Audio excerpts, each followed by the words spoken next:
Olá pessoal, tudo bem? Para quem ainda não me conhece, meu nome é Diógenes, eu sou advogado e eu vim compartilhar esse vídeo com vocês que me acompanham no Instagram, compartilhar para os amigos, compartilhar para o quadro aí que nós temos aí que nos acompanha através das páginas e redes sociais. O que eu queria falar hoje é a respeito da crise que nós estamos enfrentando. Nós estamos passando por um momento difícil, é claro, nós estamos passando por um momento que tem causado muitos transtornos, os transtornos já são visíveis com relação à crise, o Covid-19, que tem afetado as pessoas, que tem vindo de fora do país para dentro do nosso país, e é inevitável, de imediato se controlar isso. E já há uma consequência nas relações de emprego, já há uma consequência na vida das pessoas, na vida financeira e vida econômica das pessoas. E o que é que a gente pode passar com relação a isso? O que é que a parte jurídica tem a ver com isso, com a atual situação? Tem surgido muitas dúvidas, tanto para funcionários quanto para empregadores, e perguntado. Pessoas que utilizam o nosso serviço têm se questionado, e aí, o que é que nós vamos fazer? O que é possível fazer para que não haja demissões em massa, que é a maior preocupação, a maior risco que existe com relação à crise que nós estamos enfrentando.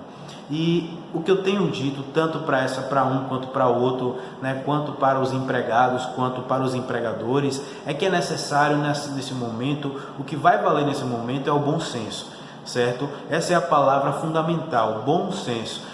Nós precisamos entender um lado, entender o outro lado. É necessário que haja uma comunhão. Esse não é um momento de divisão, esse não é um momento de divisão política ou brigas ou se tornarem inimigos. Não, esse é um momento de união, esse é um momento da gente agir solidariamente um com o outro.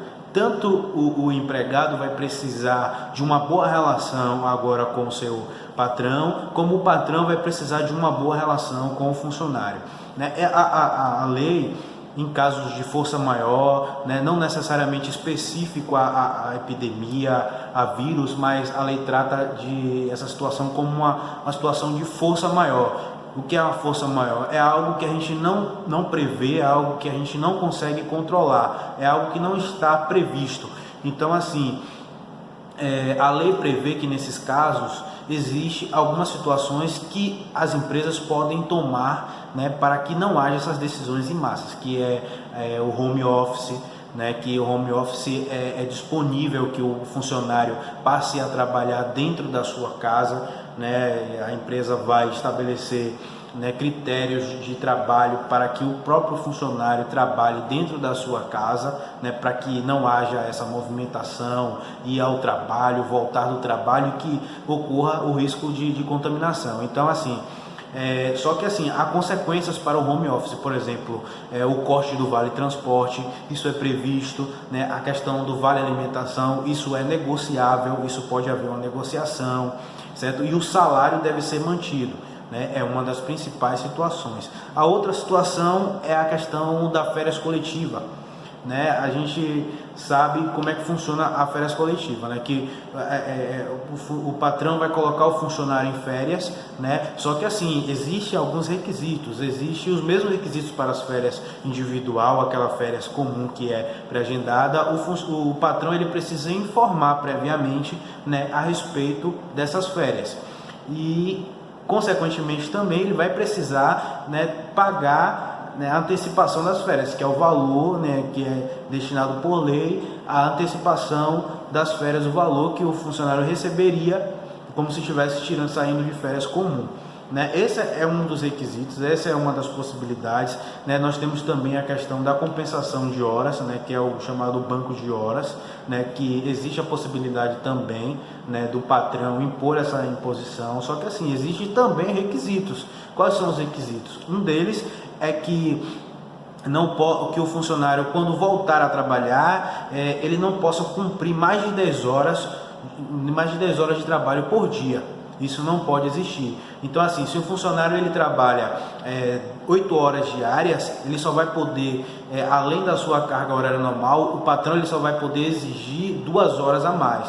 Então, até que se compense aquele período, né, que ficou aí sem trabalhar. Vamos supor, ficaram 15 dias sem ir trabalhar, pronto. Foi feito essa remuneração, o funcionário continuou sem ir trabalhar, mas sendo remunerado. Então, quando ele retorna para o trabalho, ele vai ter que cumprir aquela carga horária que deixou de trabalhar. Então, essa é um dos requisitos, né? Esse é uma das possibilidades. E como eu disse, nesse momento é necessário preservar, tanto o patrão preservar para o bom funcionário, para a boa relação com o funcionário, quanto o funcionário preservar para a sua mantença dentro do seu local de trabalho, porque vai gerar transtornos. O que de forma nenhuma poderá ocorrer é a alteração unilateral do contrato de trabalho, né? O empregador de forma nenhuma poderá se usar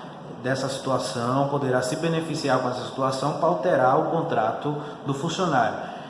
E lembrando também que qualquer dessas situações que ocorrer, qualquer situação em que o funcionário se sentir prejudicado durante todo esse período, né, em que houver descumprimentos legais, né, do contrato de trabalho, isso poderá ser revisto sim depois em ações trabalhistas. Isso não está fora de cogitação, né? Não estamos, porque nós estamos numa situação de crise, não estamos desguardados, né? Nem tanto o empregador quanto o empregado não estão desguardados. Então é bom lembrar que essas situações, essas também poderão ser revistas depois em ações trabalhistas.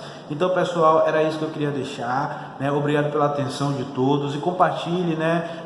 Mostre às pessoas para que se sintam orientados, para que se sintam resguardados, né, das suas relações de emprego. Tá ok? Muito obrigado e até mais.